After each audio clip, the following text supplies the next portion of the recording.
ശ്യാമെ, phone ചോർത്തി ഒരു കുടുംബത്തെ രക്ഷിച്ച പോലീസ് ഉദ്യോഗസ്ഥൻ്റെ കഥയാണിന്ന് നമ്മൾ പറയാൻ പോകുന്നത്. അനുവാദമില്ലാതെ ഒരു സ്ത്രീയുടെ ഫോൺ ചോർത്തുന്നു. ആ ഫോൺ ചോർത്തിയിട്ട് പറയുകയാണ് അവർ കുടുംബത്തെ രക്ഷിക്കാൻ വേണ്ടിയിട്ടാണ് ഞാൻ ഈ ഫോൺ ചോർത്തിയതെന്ന് പറയുകയാണ്. ഈ വിചിത്ര വാദമൊക്കെ ഉന്നയിച്ച് അദ്ദേഹത്തെ ഇപ്പോൾ കുറ്റവിമുക്തനാക്കിയിട്ടുണ്ട് DYSP K. സുദർശൻ. അദ്ദേഹമാണ് ഇങ്ങനെ ഫോൺ ചോർത്തി കുടുംബത്തെ രക്ഷിച്ച മഹാനായ പോലീസ് ഉദ്യോഗസ്ഥൻ. കോഴിക്കോട് നോർത്ത് ACP ആയിരുന്നു K. സുദർശൻ. അദ്ദേഹം സ്പെഷ്യൽ ബ്രാഞ്ചിലായിരുന്നു അവസാനം ഇരുന്നത്. വിവാദങ്ങൾ ഒട്ടേറെ അദ്ദേഹത്തിൻ്റെ പേരിൽ ഉണ്ടായിട്ടുണ്ട്. ഇഷ്ടം പോലെ സർവീസിലിരിക്കുമ്പോഴെല്ലാം വിവാദങ്ങൾ ഉണ്ടാക്കുക എന്നുള്ളത് പ്രധാനപ്പെട്ടത്. നല്ല കാര്യങ്ങളും ചെയ്തിട്ടുണ്ട്, ആരോപണങ്ങളും നേരിട്ടിട്ടുണ്ട്. അപ്പോൾ അതിൽ തന്നെ നമ്മുടെ ഹർഷിന കേസിൽ അത്രയും വലിയ പ്രഷർ ഉണ്ടായപ്പോഴും അതിനോട് എതിർത്ത് നിൽക്കാൻ ശ്രമിച്ച ഒരേ ഒരു ഉദ്യോഗസ്ഥനാണ് ഈ K. സുദർശൻ.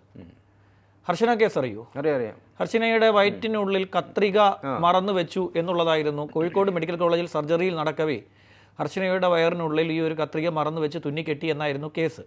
അതിലെ മെഡിക്കൽ ബോർഡ് രൂപീകരിച്ചുകൊണ്ട് നടത്തിയ അന്വേഷണത്തിൽ ആ കത്രിക കോഴിക്കോട് മെഡിക്കൽ കോളേജിലേതല്ല എന്ന് മെഡിക്കൽ ബോർഡ് റിപ്പോർട്ട് എഴുതിയപ്പോൾ അന്വേഷണ ഉദ്യോഗസ്ഥനായിട്ടുള്ള നോർത്ത് ACP K. സുദർശനൻ പറഞ്ഞു അത് ഈ കോഴിക്കോട് മെഡിക്കൽ കോളേജിലെ തന്നെയാണ് എന്ന് തെളിയിക്കുന്ന ഫോറൻസിക് റിപ്പോർട്ട് അടക്കം കൊണ്ടുവന്ന് ഹാജരാക്കിക്കൊണ്ട് മെഡിക്കൽ ബോർഡിനെ പൊളിച്ചു. അതിൻ്റെ പേരിൽ അദ്ദേഹത്തിനെതിരെ വലിയ ആരോപണങ്ങൾ നേരിട്ടിട്ടുണ്ടായിരുന്നു. അത് അദ്ദേഹത്തിൻ്റെ അതായത് കേസിലെ ഒരു മെറിറ്റ് പോസിറ്റീവ് സൈഡ്. ഈ നെഗറ്റീവ് ആയിട്ടുള്ളൊരു ഭാഗം ഞാൻ പറഞ്ഞുതരാം.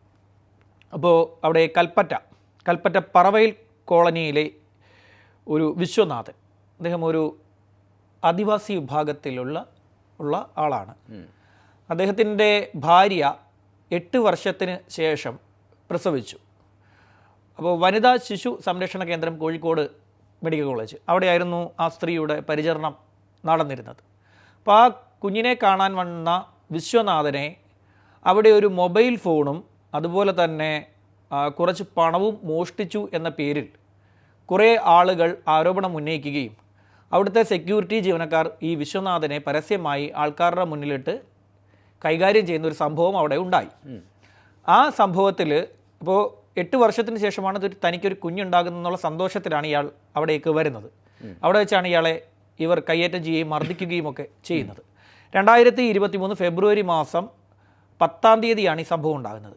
10-ാം തീയതി ഈ മർദ്ദനവും ഏറ്റ് അവിടെ നിന്ന് ഇറങ്ങിയ ഈ വിശ്വനാഥൻ അതിനുശേഷം ഈ പണവും മൊബൈൽ ഫോണും മോഷ്ടിച്ചത് ഇയാളല്ലെന്നും അത് അവർ മറന്നു വെച്ചതാണെന്ന് കണ്ടുപിടിക്കുകയും ചെയ്തു.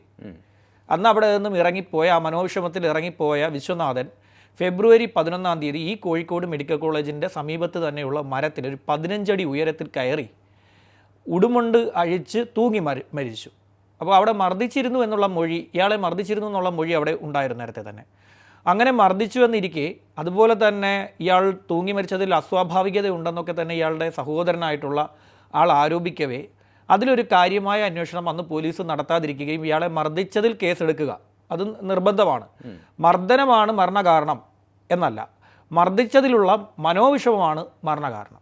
ആത്മഹത്യാ പ്രേരണ കുറ്റം ചുമത്താൻ പറ്റുന്ന, അതായത് ഒരാളെ ആത്മഹത്യയിലേക്ക് തള്ളിവിടാനുള്ള പ്രേരണ, അതൊരു ജാമ്യമില്ലാ വകുപ്പ് പ്രകാരമുള്ള കേസാണ്. അതായത് സുഗാന്തിൻ്റെ കേസിന് സമാനമായിട്ടുള്ള കേസാണ് ഇത്. മനോവിഷമം ഒരാൾക്കുണ്ടാക്കി ആത്മഹത്യയിലേക്ക് തള്ളിവിടുന്ന, മരണത്തിലേക്ക് ബോധപൂർവം ഒരാളെ തള്ളിവിട്ടു എന്നുള്ള വകുപ്പ് ഇവർക്കെതിരെ ചുമത്താൻ സാധിക്കുമായിരുന്നു.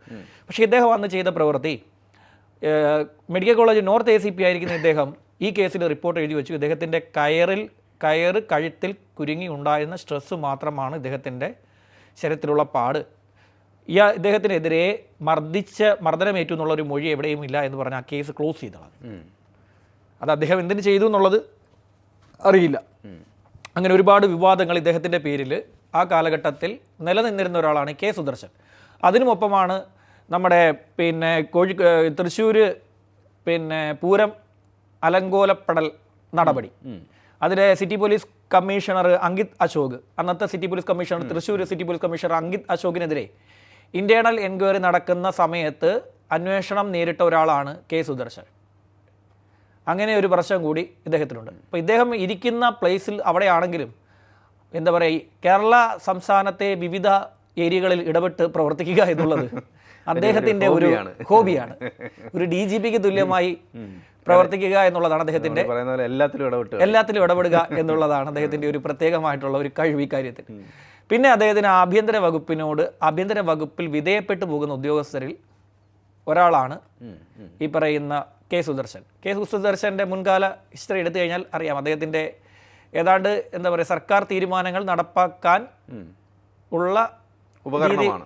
ആ രീതിയിലാണ് അദ്ദേഹത്തിന്റെ പ്രവർത്തികൾ. ചിലതൊക്കെ ആരോപണം നേരത്തെ നേരിടുന്ന ആ രീതിയിലുള്ള ആരോപണം നേരിടുന്ന അധികാര കേന്ദ്രങ്ങളോട് പൂർണ്ണമായും വിധേയപ്പെട്ട് നിൽക്കുന്ന ഒരു ഉദ്യോഗസ്ഥൻ. അങ്ങനെയുള്ള ഉദ്യോഗസ്ഥനായതുകൊണ്ട് അദ്ദേഹം സംരക്ഷിക്കപ്പെടുകയും ചെയ്യുന്നുണ്ട്. ഞാൻ പറഞ്ഞ ചില കേസുകളിൽ അദ്ദേഹം നീതിപൂർവമായിട്ടുള്ള നിലപാടുകൾ സ്വീകരിക്കുകയും എന്നാൽ ചില കേസുകളിൽ അദ്ദേഹം ആരോപണം നേരിടുകയും ചെയ്യുന്നുണ്ട്. അങ്ങനെ ഇരിക്കുകയാണ് 2021 ഇദ്ദേഹം ഈ പണി കാണിക്കുന്നത്. അതായത് മലപ്പുറം പൊന്നാനി സ്വദേശിനിയായിട്ടുള്ള ഒരു അധ്യാപിക. ഈ അധ്യാപിക 2021 ഫെബ്രുവരി മാസത്തിൽ ഒരു പരാതി കൊണ്ടുവന്ന് ഭർത്താവിനെതിരെ, തൻ്റെ ഭർത്താവ് തന്നെ സംശയരോഗം വെച്ച് പുലർത്തുകയും തന്നെ ആക്രമിക്കുകയും ചെയ്യുന്നു എന്നൊക്കെ പറഞ്ഞ ഒരു പരാതി പോലീസ് സ്റ്റേഷനിൽ മലപ്പുറം ജില്ലയിലെ വനിതാ സെല്ലിൽ ഒരു പരാതി നൽകി.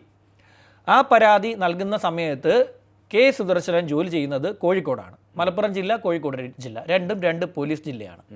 രണ്ട് പോലീസ് ജില്ല. അപ്പോൾ ആ രണ്ട് പോലീസ് ജില്ലയിൽ കോഴിക്കോട് പോലീസ് ജില്ലയിലുള്ള ഉദ്യോഗസ്ഥനെ എന്തിനാണ് മലപ്പുറത്തേക്ക് വരുന്നതാണ് ആദ്യത്തെ ചോദ്യം. അപ്പോൾ മലപ്പുറം പൊന്നാനി സ്വദേശിനിയായിട്ടുള്ള ഈ അധ്യാപിക ഈ ഒരു പരാതി അവിടെ സമർപ്പിച്ചു. ആ പരാതിയിൽ എൻക്വയറി നടന്നുകൊണ്ടിരിക്കവേ ഇവരുടെ ഭർത്താവ് കോഴിക്കോട് ACP ആയിട്ടുള്ള സുദർശനെ ഒരു സുഹൃത്ത് വഴി ബന്ധപ്പെട്ടപ്പോൾ ഈ സമയം എന്ന് പറയുന്നത് ചേവായൂർ കൂട്ടബലാത്സംഗ കേസ് നടക്കുന്ന സമയമാണ്. ചേവായൂർ കൂട്ടബലാത്സംഗ കേസിലെ അന്വേഷണ ഉദ്യോഗസ്ഥൻ എന്ന് പറയുന്നത് കെ സുദർശനാണ്. ഒരു അന്വേഷണ ഉദ്യോഗസ്ഥൻ എന്ന നിലയിൽ കേസിൽ ഉൾപ്പെട്ടവരുടെ ഫോൺ ചോർത്താനുള്ള അധികാരം അന്വേഷണ ഉദ്യോഗസ്ഥനുണ്ട്. അതിൻ്റെ പ്രോസസ്സ് എങ്ങനെയാണെന്ന് ഞാൻ പറഞ്ഞുതരാം. ഇപ്പം അന്വേഷണ ഉദ്യോഗസ്ഥനായിട്ടുള്ള ആള് സുദർശൻ താൻ ഈ കേസിൽ സംശയിക്കുന്നവരുടെ പട്ടിക, ഇവരുടെ കോൾ ഡീറ്റെയിൽസ് റിപ്പോർട്ട് അല്ലെങ്കിൽ കോൾ ഡീറ്റെയിൽസ് റെക്കോർഡ്സ് വേണം എന്നാവശ്യപ്പെട്ടുകൊണ്ട് SP-ക്ക് റിപ്പോർട്ട് സമർപ്പിക്കണം.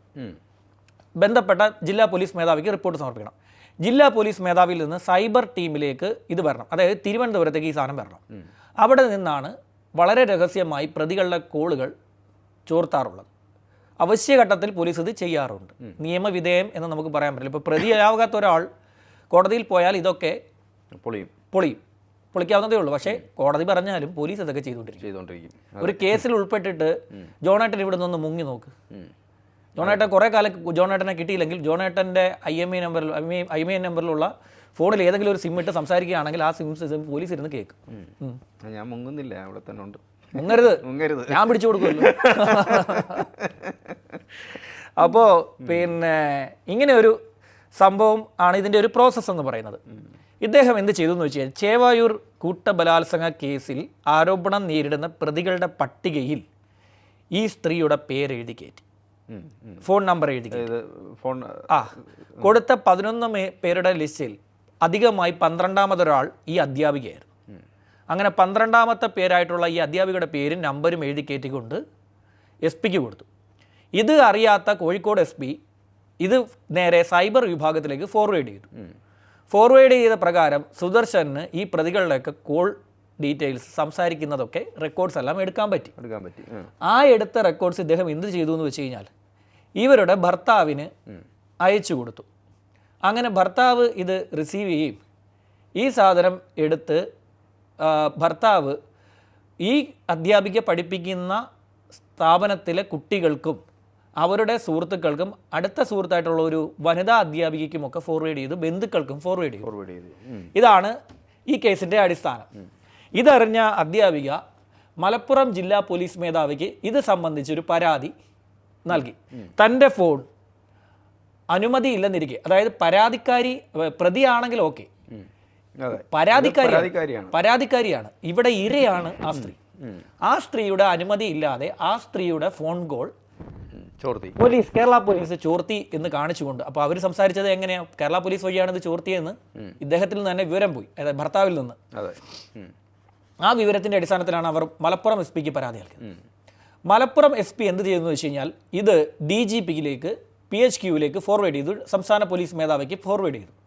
സംസ്ഥാന പോലീസ് മേധാവി ഇതെടുത്ത് രാഹുൽ ആർ നായർക്ക് ഫോർവേഡ് ചെയ്തു. അദ്ദേഹം അന്ന് കണ്ണൂർ സ്പെഷ്യൽ ബ്രാഞ്ചിൻ്റെ മേധാവിയാണ്. ആ ഒരു സോണിൻ്റെ മൊത്തത്തിൽ പരിധി അദ്ദേഹത്തിൻ്റെ കയ്യിൽ വരും.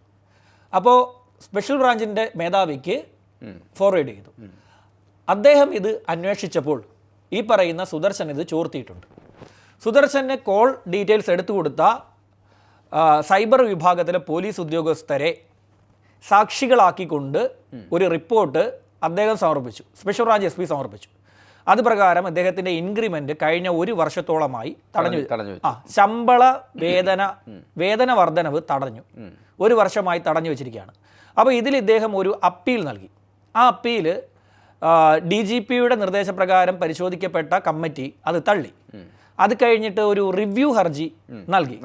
ആ റിവ്യൂ ഹർജിയും പിന്നീട് ഈ പറയുന്ന കമ്മിറ്റി തള്ളി. ഏറ്റവും അവസാനമാണ് ദയാഹർജി എന്ന് പറയുന്ന പോലീസ് വകുപ്പിലെ നടപടിക്രമം. അതായത് ഒരാളെ പുറത്താക്കുന്നതിന് മുമ്പ് ഏറ്റവും അവസാനം അയാൾക്ക് എന്ത് പറയാം, എന്ത് അയാൾ പറയുന്നു എന്ന് കേൾക്കാൻ പറ്റുന്ന ഒരു ഘട്ടം. അതിലെ ദയാഹർജിയിൽ ഇദ്ദേഹം സൂചിപ്പിച്ച കാര്യം, ഈ സ്ത്രീയും ഭർത്താവും തമ്മിലുള്ള പ്രശ്നങ്ങൾ പരിഹരിക്കപ്പെട്ടു. അവർക്കിപ്പോൾ പരാതിയില്ല. രണ്ടുപേരും ഒരുമിച്ച് സന്തോഷമായി ജീവിക്കുകയാണ്. പരാതി കൊടുത്ത സ്ത്രീ പരാതി പിൻവലിച്ച് തൻ്റെ കുടുംബം വിളക്കിച്ചേർത്തതിനുള്ള നന്ദി തന്നോട് രേഖപ്പെടുത്തുന്ന ലെറ്റർ, അവരുടെ കൈപ്പടയിൽ സൈൻ ചെയ്ത് അയച്ചിരിക്കുന്ന ലെറ്റർ, അത് ഹാജരാക്കി. ഈ കുടുംബത്തെ തമ്മിൽ തല്ലി പിരിഞ്ഞു പോകാൻ ഇരുന്ന ഒരു കുടുംബത്തെ കേരള പോലീസിലെ മികച്ച ഉദ്യോഗസ്ഥനായിട്ടുള്ള K. സുദർശനൻ ഫോൺ ചോർത്തി രക്ഷിച്ചു എന്നുള്ളതാണ് അദ്ദേഹത്തിൻ്റെ വാദം. ഒരു കുടുംബത്തെ ഒരുമിപ്പിക്കാൻ വേണ്ടി ജനമൈത്രി പോലീസിൻ്റെ ഭാഗം കൂടിയായിട്ടുള്ള K. സുദർശനൻ അതിനുവേണ്ടി ശ്രമിച്ചു എന്നുള്ളതാണ് അദ്ദേഹം കൊണ്ടുവന്ന് സമർപ്പിക്കുകയും ദയാഹർജിയിൽ പറഞ്ഞിരിക്കുന്നത്. ഈ റിപ്പോർട്ട് വാങ്ങിയ ആഭ്യന്തര വകുപ്പ് അത് അംഗീകരിച്ചു. ഇദ്ദേഹത്തിൻ്റെ മുൻകാല പ്രാബല്യത്തോടു കൂടി ഇദ്ദേഹത്തിൻ്റെ വേതന വർധനവ് അനുവദിച്ചു കൊടുത്തു. അതായത് കഴിഞ്ഞ ഒരു വർഷമായി ഈ പറയുന്ന വേതന വർധനവ് തടഞ്ഞു വെച്ചിരുന്നത് എത്രയാണോ അത് അദ്ദേഹത്തിന് ഒരുമിച്ച് ലഭിക്കും. ഇതാണ് ഈ കേസിൻ്റെ മൊത്തത്തിലുള്ള ഒരു നാൾ വഴി. പക്ഷേ ഇതിലെ ഒരു വലിയ പ്രശ്നം എന്ന് പറയുന്നത്, ഈ കേസിൽ ഒരു വലിയ തട്ടിപ്പ് ഇദ്ദേഹം നടത്തി.